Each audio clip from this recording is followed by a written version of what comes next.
Alright friends, welcome back to Tactical Enlightenment. You're watching another episode of our Expert Tactics series, showing some of the most difficult battles I've faced in my campaign, and then deploying complicated and unique tactics to overcome these formidable challenges.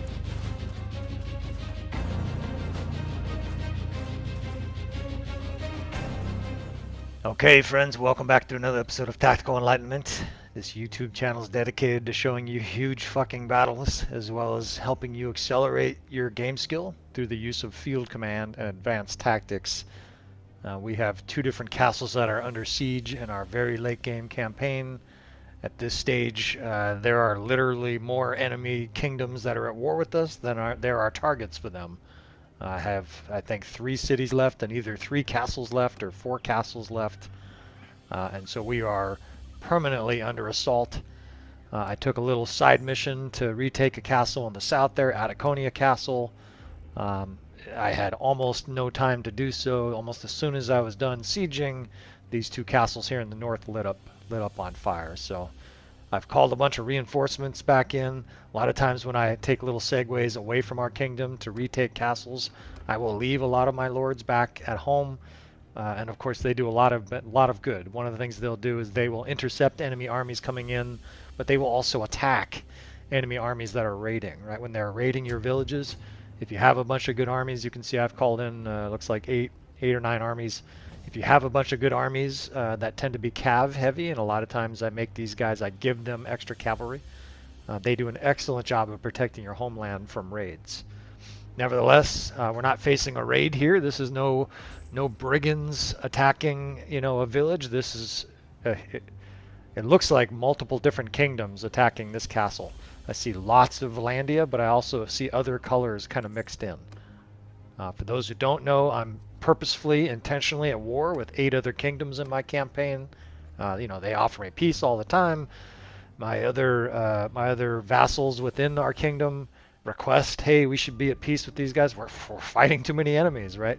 But for the sake of difficulty, for the sake of fighting lots of huge battles like this, epic battles like this, I am obstinate as the Jarl, saying, fuck that, no peace for anybody, we're going to kill them all. And so you see often the result here. We have, look at how many lord groups they have. They have, what, 8 pages worth, so that means they have like 30 plus lords here, and we're outnumbered almost 3 to 1. So to show tactics in very long battles like this, occasionally I will reduce player damage from 100% down to 50%. Mostly that gives me the ability to show you tactics over what might be a 45-minute or at least a half-hour long battle. So this battlefield, there's a lot of ridges to play with, and there's a lot of elevation you can kind of consider as tactical advantages. And over here there's a beautiful, nice little elevation ridge where you can set up troops and have some elevational advantages as the enemy comes in. My armies tend to be a bit on the heavy side towards arrows, archers, javelins, and crossbows. We tend to have a ranged attack type of army. Of course, we have infantry and cav as well, but we focus on our strategy. A lot of times revolves around having very good archers, very good crossbowmen, and this landscape is perfect for us because when you're shooting downhill, you have more range, you do more damage, etc. You always want the high ground, or almost always. So I'm setting up my units here, basically fanning them out on this ridge where there's some elevation. There's an even higher ridge behind me with I might play with a little bit in this battle. We'll just kind of have to see how the battle rolls out. I've got 2 different cav corps right now in front of me, just as shield walls, right? I'm facing Valandia here. There's going to be a huge amount of heavy cav, and if your archers have a giant spear shoved up their ass, they can't shoot very well. I've heard, I haven't personally tested that, but I'm sure that's the case, right? You want to have your archers in a battle like this. Of course, I'm being a bit crudely facetious. You want to protect those archers, right? It's not easier said than done. Of course, we're hugely outnumbered here. They're going to have like 700 or 800 troops on the battlefield. Yeah, there you see 717 troops. But we're still gonna try to protect our archers for as long as we can, as much as we can. I'm dragging the 7th Corps. I have 3 different cav divisions. We have a decent amount of cavalry ourselves, and we have very few infantry.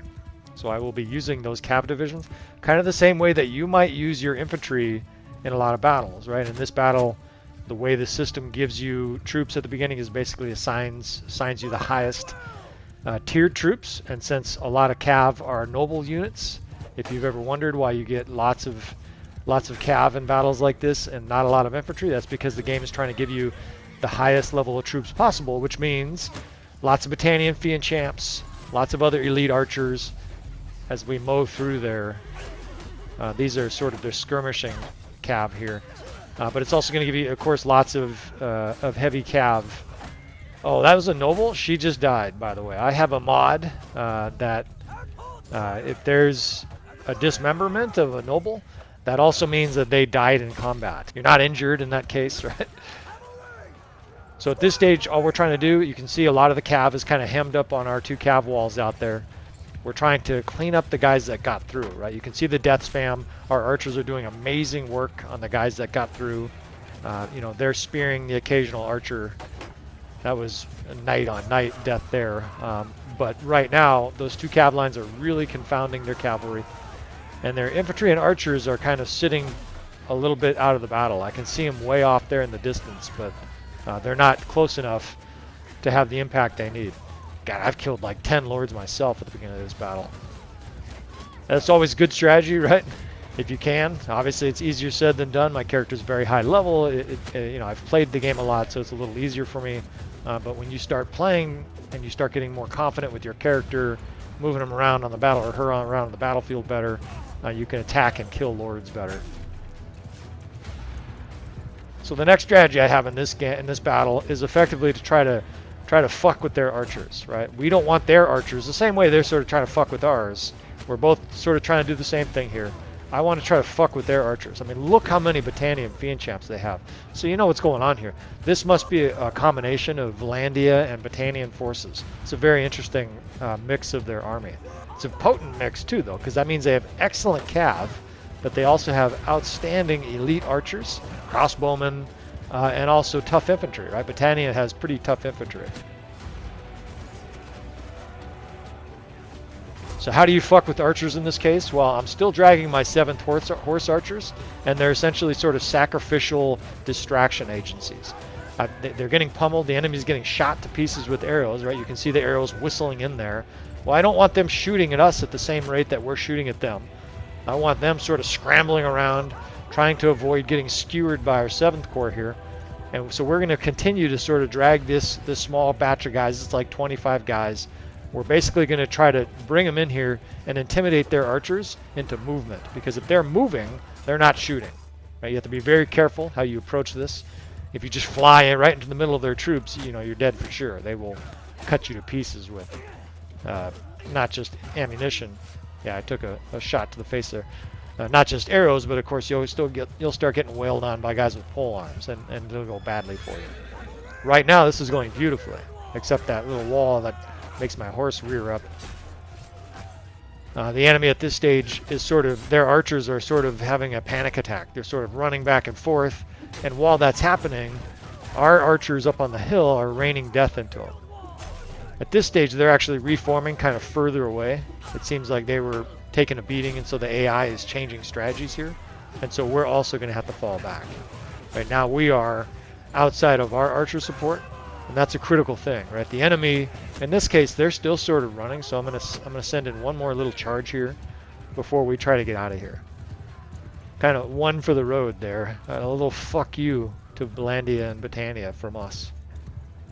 So we'll probably lose some troops on the way out. We'll have our archers hold fire here as we figure out the next stage of this battle. There was a lot that happened there. I didn't have time to tell you. I put those guys in a square. A square is a really nice defensive structure to use to both distract the enemy and also to sort of protect those units. I like using cav and square kind of out in front of the rest of our troops, and then what happens is a lot of times the enemy is drawn to them and will attack those squares, at which point you can attack them. Look how high up this mountain goes. We're going to go up this mountain. I mean, this is the ultimate range advantage here. We can see everything in the battlefield, and I can also put ranged troops all the way up here. If the enemy charges us with this position, you know, we're going to be able to be even more deadly. Not to mention where I'm standing, I think it's very difficult even to get to it.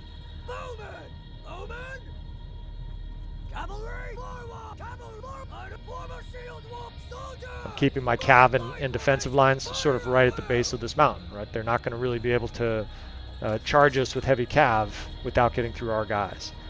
Look at there's a Consguard. There's one guy. I sent their unit off to our left there, and he's running down there because he has no horse. Poor dude. There's no way to fix that, by the way, unless he encounters a horse. Like if your horse archers cav, if they're dismounted, or you dismount them, if you tell them to dismount, of course they won't get back on a horse. But if you tell them to remount and there aren't horses, they will just look at you with the question mark over the, you know, the proverbial head. Right?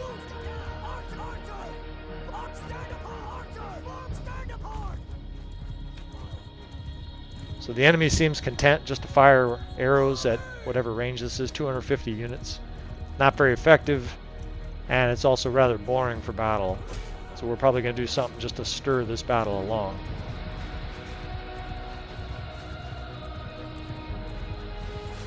You know, you can fight a battle like this where you're just sort of skirmishing for 20 minutes against the enemy, and you'll probably have that happen in your campaign.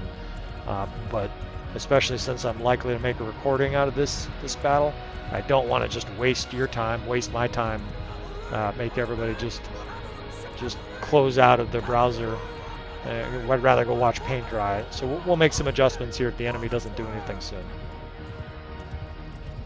I know one thing we can do is we can fight their cav units sort of in isolated battles. And the reason I say isolated battles is because what you don't want to do is you don't want to engage their cavalry when their archers have you within their sights, right? Because you will get killed. You will be shot with 10,000 arrows, and you won't be focused on the arrows, of course. You might even be held still by their cav, and you'll be dropped pretty quick.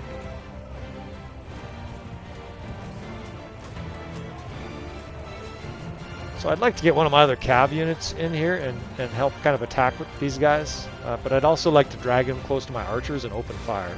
There's a couple different ways you can sort of handle business here. These guys are kind of roaming in. We can attack them.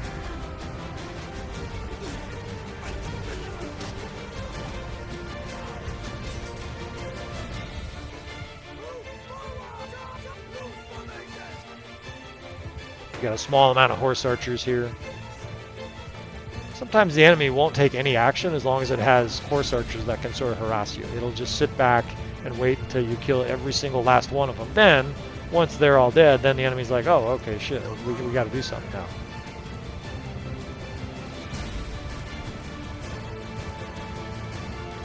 So this cav group is kind of isolated. From this valley, I can't see their archers. And so that means that we have the ability to attack this cav division down here on this side of the map, so to speak, without the enemy really doing much to them. So we're going to have a little cav on cav war here.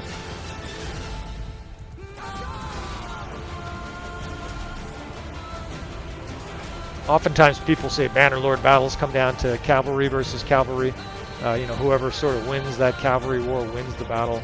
I don't quite agree with that, but it is certainly an important aspect. If you don't have cav and the enemy has cav, you know, you're in a bad spot. You know, I've fought plenty of battles where I had hardly any cavalry and just completely mangled the enemy, even when I was outnumbered. So it's not that cavalry are all powerful. They're just an important, integral part of the battlefield.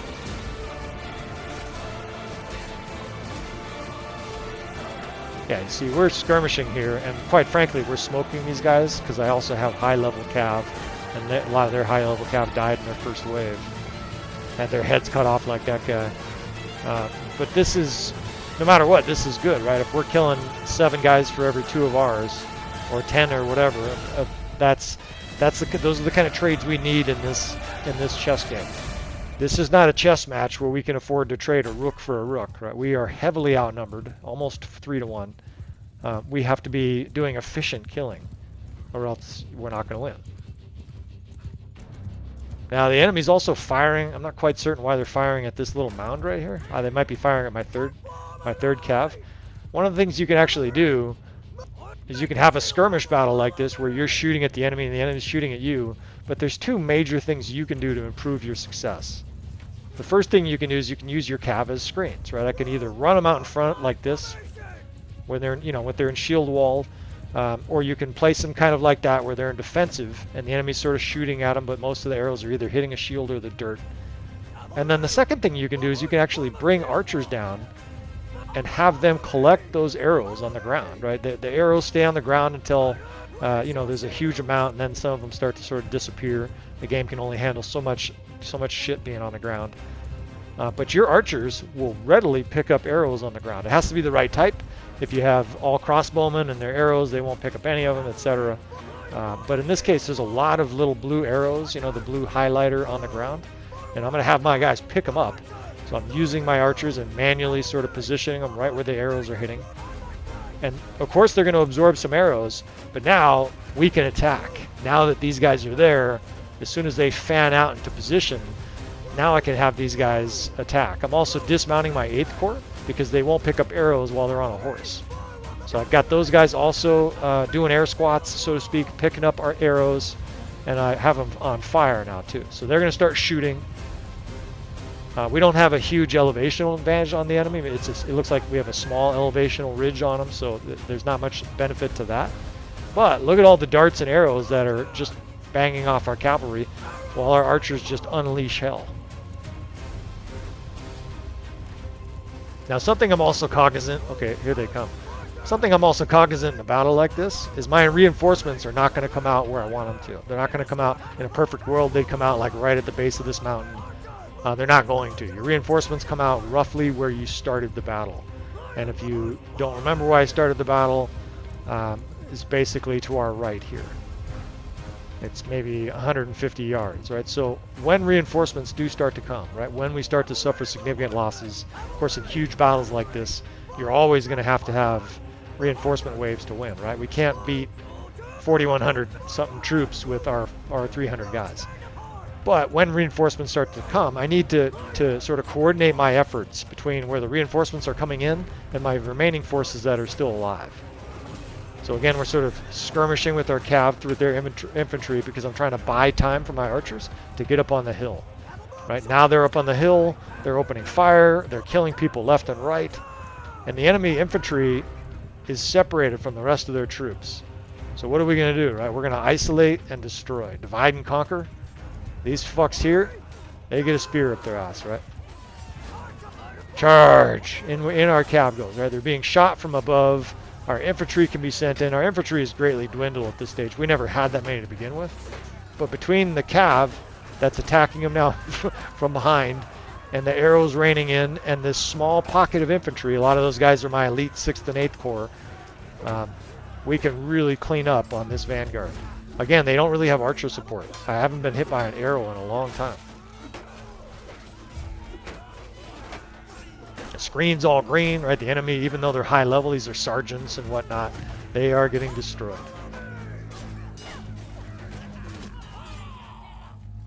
I'm watching their archers. I'm sort of keeping an eye on them. At this stage, it's actually appropriate to get aggressive on the enemy. The enemy now doesn't have infantry support, right? You can sort of see how we're sort of attacking the enemy in piecemeal here. We dealt with their cavalry for a bit there. We killed some of their horse archers. We just killed their main infantry vanguard. And now they're left with kind of archers that are sort of half fleeing, half trying to fight out here. A lot of them are probably out of ammunition. In fact, I wonder if that's why they're charging. I see sharpshooters charging our way. Usually the only reason they would do that is if they're out of ammunition. These guys all charging our way. So holding fire with our Britannian Fiend champs and having these guys salvage arrows from the ground is now going to give these guys more ammunition. We don't need to fight the enemy there though, right? Remember I told you reinforcements are probably going to come in somewhere now to our left, somewhere over there. If and when they come in, I need them to be, let me catch a taxi, I need them to be useful. If they're 500 units away, too far away to really get to battle for 2 or 3 minutes, we're fucked. The enemy's going to overrun us. Just like that member of the 6th Corps. She's holding back like 10 guys. Good job, yeah. What I want to do, though, is I'm positioning my troops now closer to where I think reinforcements are going to arrive, right? If I'm on this ridge over here as opposed to where they are, that's an extra 5 or 10 seconds that my troops won't have to run. They'll be much closer to the enemy. They'll be able to sort of spawn into the battle in a more optimal area. These are the kind of things that you're only going to learn when you play Bannerlord a lot. Or, I guess if you just watch a lot of our videos assiduously. If you watch our videos very carefully, I'm trying not to use too many huge words. If you watch our videos very diligently, persistently, and you pay attention, I think there's a lot of things I can teach sort of the intermediate player. I don't actually think I'm highly beneficial for the brand new player because I'm talking about things that they simply won't understand without some experience. But those intermediate level players, I think, can greatly benefit from my experience. You know, I've already had the failures. So this enemy wave is gigantic. I don't know where they all came from, but there's like 600 fucking enemies in the valley now, and we're in a bit of trouble here. Our archers are shooting, but look how many fucking archers they have. Just like earlier, I'm trying to cause carnage, but I can only do this so long. I'm going to get shot to pieces. I'm going to get killed. It's time to start to send archers into charge here. These guys we're in kind of a bad way. At this stage, part of the problem is that we are waiting for reinforcements. The system doesn't give you reinforcements until you've lost about 30% of your troops. So until we've lost 30% of our troops, which is probably soon, but not yet, where it's almost like hockey where you're playing a man down. You're in a bad way. Now these troops are ignoring me to their peril, right? We're going to kill a guy every other 4 seconds. Look how many battalion Fiend champs. It's like every other guy is a Fiend champ.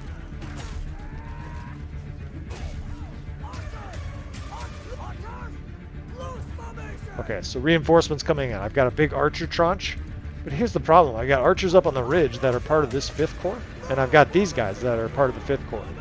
So if I tell these guys, you know, to go to a certain spot and spread out, all of the archers that are basically being shot at right now by this enemy force, oh, they'll run there all right, but they're going to get immediately killed by the enemy that's right in front of them. Right? I have no choice but to leave that 37 guys up there and just let them sort of scrum it out. You can't get them out of here. I might as well have them charge so they can have their last minute of glory. Meanwhile, I only have a small infantry division. For some reason, I have 40 infantry and a huge amount of archers. What I'm going to do is I'm going to spread archers on these opposing hills to where the enemy is, and start to move in another infantry defensive line here. The enemy is recklessly charging in. You can almost read the body language of Bannerlord the more you play. When they smell blood in the water, they just start charging like 100 miles an hour, trying to get to us as fast as they can.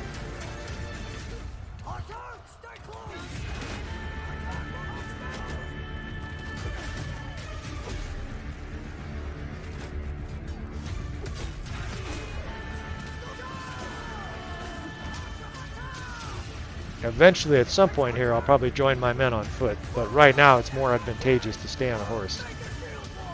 So trying to straighten my units out, right? I want my archers, of course, roughly protected by that infantry line, but there's just a massive amount of enemy cavalry here, just harassing our troops. And look how many troops are right behind this ridge.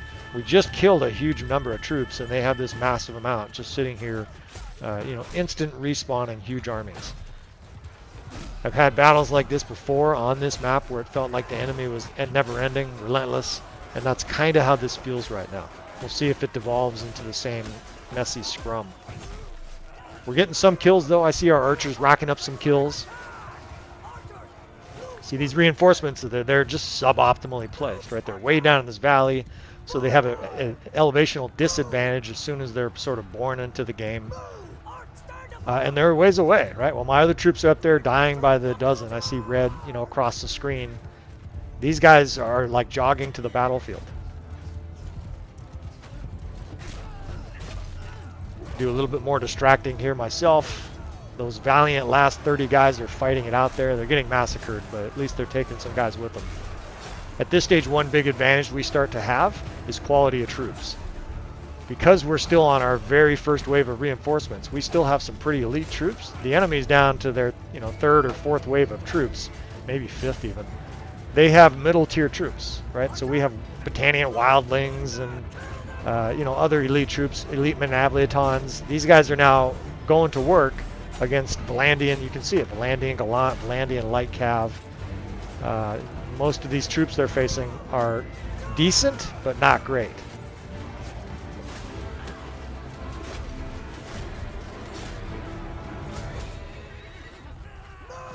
They got a huge line of archers there too. I'm getting more reinforcements. My reinforcements are starting to come in fast now, which is not a good sign. That means my troops are getting killed at a rapid rate. I mean, I knew when this battle started it was going to be difficult, right? I was dealing with 3 times our number, 4,200 troops. The enemy's pouring in. It's like cops to a donut sale, man. I'm a full-time firefighter, so you're going to have to deal with a few cop versus firefighter jokes. Of course, the truth is that I have great respect for police. I know in our day and age there isn't great respect. I think that's very unfortunate. I understand that there are some bad police officers out there, but there's bad people in all sorts. So there's bad firefighters, there's bad lawyers, there's bad politicians, and of course we have bad presidents. I won't go off on too many tangents like this. Just occasionally during battles where it seems somewhat monotonous and there's not a lot of tactics going on, I'll talk about it. I just think it's sad though that society doesn't respect police officers in the way they used to, and I hope things improve in the future.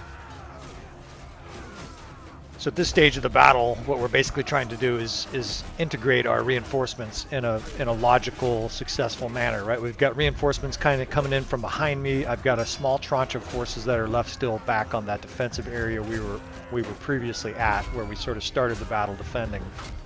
And it's a difficult situation at this stage, right? Because we're severely outnumbered, and our reinforcements are coming in a suboptimal spot.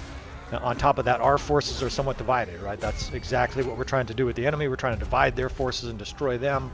And here, sort of through game mechanics, we're dealing with a very difficult reinforcement location. That said, I've fought a number of these battles, and I am getting better at dealing with this. What I'm basically trying to do is sort of watch the flow of where my reinforcements come in. And then one of the most important things I've found is that quickly positioning your archers helps. If your archers are running around a lot, right, trying to get to some location that you're tactically trying to use them, and they're being fired upon, it's obviously highly detrimental to your force. So in this case, since my reinforcements are coming out in this valley down here, I'm kind of assembling my archers and setting them up to fire right away, right? That's like one of the most important things I've learned. The other thing too is at this stage, the F1, F3 command is relevant for your infantry. Right, you want these guys immediately coming into the field and attacking, with the exception of the occasional time where you get a huge tranche and you're trying to form a defensive line in a very specific spot. I think it's a lot more beneficial to just have these guys come in, and as soon as they're sort of born into the battle, to be swinging away. Right, you want these guys attacking right away, similar to the archers. You don't want them running for 100 yards while they're being pelted by arrows. Right? This really is a lousy spot for us. As you can see, we're downhill. The enemy's archers and crossbowmen are setting up sort of on top of this hill, shooting down on us as we come into the game. So it's a chaotic moment in the battle. But one thing that I'm noticing that's obviously very good for us is, despite the fact that we're heavily outnumbered, the enemy's down to its sort of tier 3, a few tier 4 troops, right? They're down to some weaker troops that you often see in large enemy forces when they start getting to the back half of their troops, right? We're starting to sort of win the battle through strength of arms. I still see level 5 troops for us. There's not very many level 6s anymore, but I still see high tier troops, and the enemy, of course, is running around with Battanian trained warriors and whatnot. Strategically, I placed my cav here basically to distract, right? I got these guys in a shield wall, and I'm going to try to use them and combine with infantry here to make a press on the enemy, right? To relieve some of this pressure, this non-stop assault on our archers. So I'm using them in shield wall. You see me do this in battles before. The enemy will chase them as they're moving, and it's my job and the rest of our troops' job to just come in here and clean up, right? These guys are often facing the wrong way because they're trying to attack your cavalry, right? And so it's our job to come in here and effectively get the backs, literally, of these cav, right? Now we're having them charge because our infantry is set up here pretty nice. You know, I'm holding my shield. There's a huge amount of the enemy here, but now I have archers on the high spot in this battle. I've effectively maneuvered the enemy so that we have at least a portion, at least an even amount of this high ground. Right, you can see I can spread those guys up on that upper ridge. They're not going to be firing down on the enemy infantry down in this valley.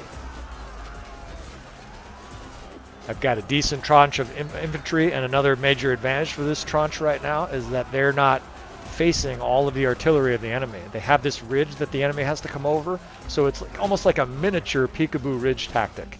They come over this little ridge where they can't really shoot at our guys, and they get shot to pieces. There's some archers behind us here, some crossbowmen behind us here shooting us, but at this stage the battle has dramatically changed in our favor.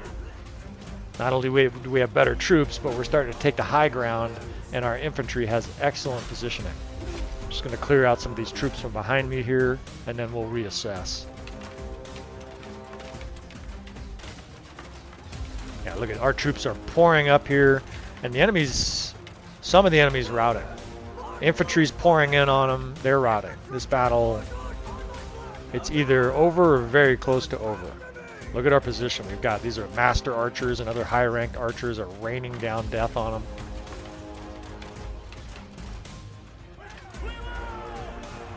And we have chased off this large force of Battanians and Battanians. Valandians and Battanians, rather. They've had enough in this battle. Very bloody battle. We definitely lost a lot of our troops here, but we came in with a small army against a very large force. So there's no way you're going to win a battle like this with very few casualties. On some level, we're just trying to pull out victories at this late stage of our campaign. You know, at this stage, the campaign is over a year of real game time, and I'm not entirely certain how it's going to end. There's a possibility it sort of ends in a stalemate where the enemy can push us back to 3 or 4 cities and 4 or 5 castles, but in individual pitched battles, we're able to use our tactics and our elite forces to fend off the enemy attack. Now, for those who are curious, we lose. You know, our army loses. I lose. I say we. This little make-believe we. Our forces lose, and I've shared some of those on the channel. One of the things I like to do on the channel is you're never sure whether or not we're going to win or lose. I don't often show this to all these prisoners, 500 lords that I release. One of the things I do to make the game harder is we release all lords. So as soon as they are defeated, we shake their hand, and we send them back with a kick to the rump back to their homeland. You know, of course, I can sell them for ransom, but at this stage we have more money than we can spend, so I'm just dismissing the enemy lords. But at this stage of the campaign, you know, we are at risk of losing, and of course we do lose. So finishing that point, there is some drama to this game. It's playing out a little bit like real life, and the fact that when you're watching these battles on our channel here, Tactical Enlightenment, you're never going to be sure of whether or not we're going to win. And of course, a lot of the battles are very difficult, so I think it adds a little element of a little wrinkle of drama as well. And we post failures too. I've had some pretty dismal failures. This character's father, in fact, was killed in a battle. You know, so bad things happen just like in real life, and hopefully that adds an element that sort of enriches the tactical instruction. So thanks again for watching. We'll have part 2 probably in a separate video. This was a very long battle, and I'll talk to you friends next time.